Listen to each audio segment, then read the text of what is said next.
tamanha que a fraternidade saiu em campanha, andou pelos vales, subiu as montanhas, foi levar o seu pão.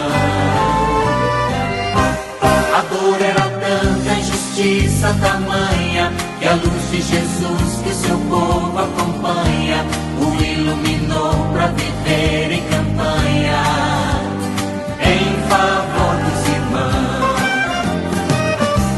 Um só coração e uma só alma, um só sentimento em favor dos pequenos, e o desejo feliz de tornar o país mais irmão e fraterno.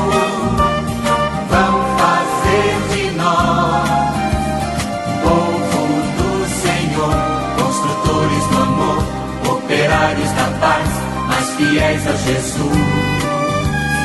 Vão fazer nossa igreja uma igreja mais sã e mais plena de luz. Erguer as mãos com alegria, mas repartir também o pão de cada dia. Erguer as mãos com alegria, mas repartir também o pão de cada dia. Erguer as mãos com alegria, mas repartir também o pão de cada dia.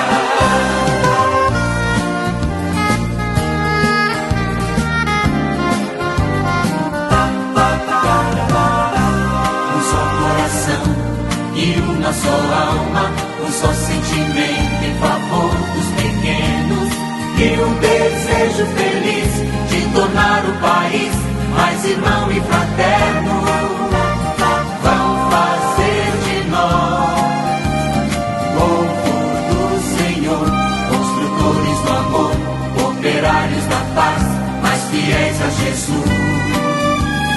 Vão fazer nossa igreja uma igreja mais santa e mais plena de luz. Erguer as mãos com alegria, mas repartir também o pão de cada dia. Erguer as mãos com alegria, mas repartir também